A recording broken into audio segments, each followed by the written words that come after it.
Good morning and happy Friday, beautiful people! Pagkagising ko ay nagpalit na tayo ng ating work attire at ngayon nga ay sinuot ko ang aking VNA shirt. Hindi na tayo mag-scrub suit dahil talaga namang napakainit na ng panahon. Bago ang lahat ng skincare routine na muna si Mama at inaayos naman natin ang ating napaka-ikse at very manageable na hair. Pagkababa ko nga ay nakatulog pa rin si Bunso sa sofa at ayaw pa mang gumising.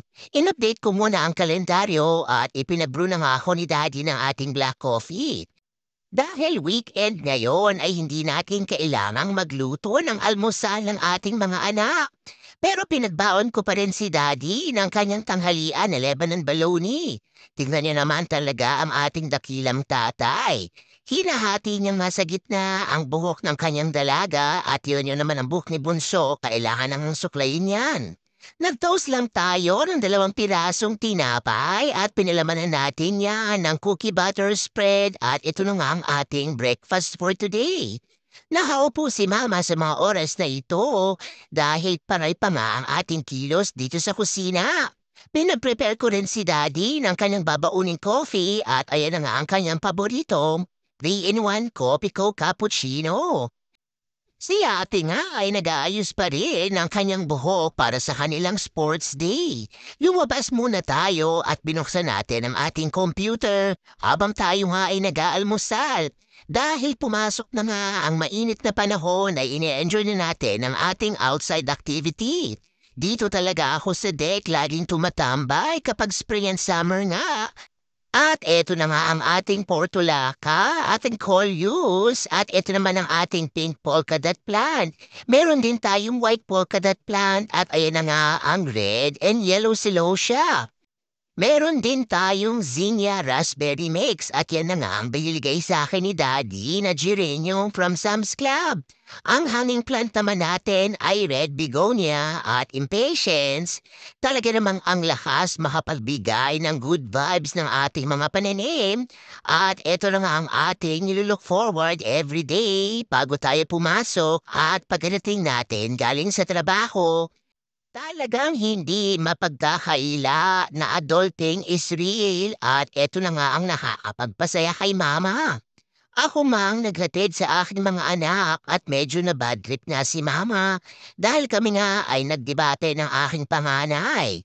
Medyo-medyo lang asal tayo for today at kaya nga ang aking pagmumukha hindi mo talaga maitago ang pagkainis. Pero okay lang yan dahil kami nga ng aking panganay ay merong everyday love and hate relationship.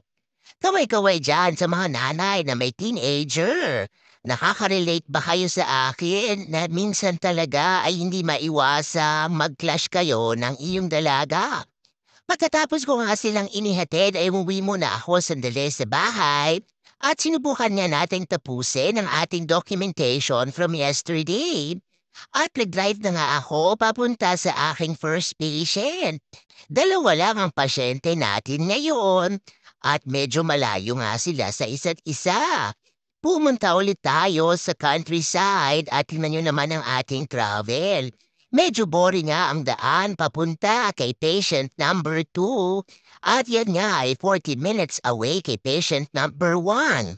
Nandito na tayo sa interstate at talaga namang napakataas ng tirik ng araw kaya naman si Mama ay naka-sunglasses. Pagkatapos nga natin kitain si patient number 1 ay nag-drive na tayo papunta kay patient number 2. Hindi na rin tayo nagbaon ng hot coffee dahil talaga namang napakainit na panahon ngayon. Pagkatapos nga ay pumunta muna tayo sa store at naka-jackpot na naman tayo. Ang 3 piraso ng pork chop na yan ay nagkakahalaga lang ng 150 dahil naka-clearance nga. From 750 ay bumabaya ng 150 dahil yan nga ay sale by May 23 at ngayon nga ay May 24 kaya naman ifi-freeze na natin yan. Sa bahay na rin tayo kumain at eto na nga ang ating pinrito nung isang araw at gilaya nga natin ang diwatas chicken.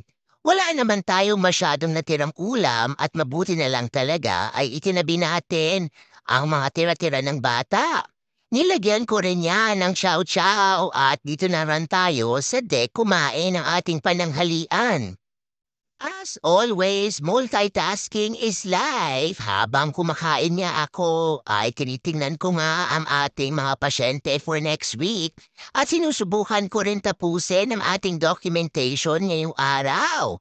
Dahil talagang matindi ang ating allergies ay sobrang kate ng aking mata at hindi ko na nga yan natapos. Kaya naman subukan natin gawin yan sa darating na weekend.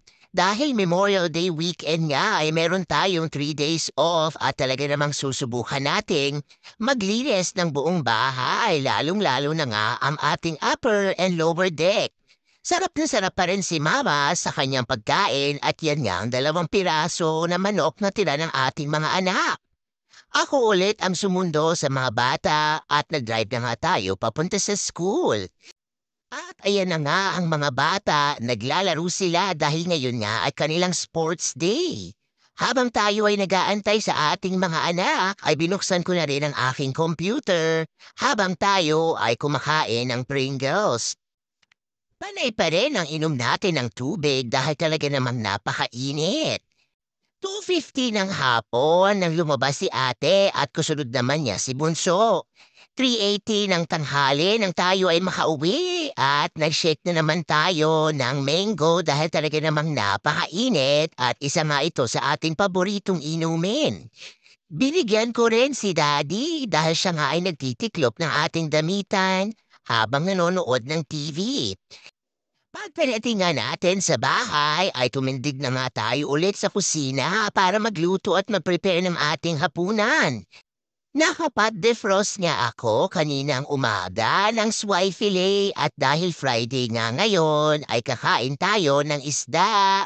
Gumawa na din tayo ng breading at ibinabad ko na nga ang ating fish fillet sa 1 pirasong itlog. Isa ito sa paborito nating pagkain. Dahil ngayon nga ay medyo mainit-init ay dinayos na rin ni Daddy ang kulungan ng ating guinea pigs na si Nugget at Piggy Smalls. Ayan na nga si Daddy at pinower wash na nga niya ng sobra-sobra ang kulungan ng ating mga pets. Ito naman ang ating front porch at ayan na nga ang tanim nating begonia. Pumunta rin tayo sa Giant dahil bumili nga ako ng gasol para tayo naman ay makapag-grill sa darating na weekend. At sinilip ko ulit ang aking mga pananin kaya naman nag-selfie tayo kasama ng ating mga bulaklak. Ready na nga tayong magluto ng hapunan, nagpainit lang tayo ng mantika at idinip ko lang ang ating fish sa 1 pirasong egg. Pagkatapos niyan ay nilublob ko na yan sa ating breading at ipinirito ko na nga. Napakasarap talaga nito at napakabango rin at syempre pa, healthy dahil yan nga ay isda.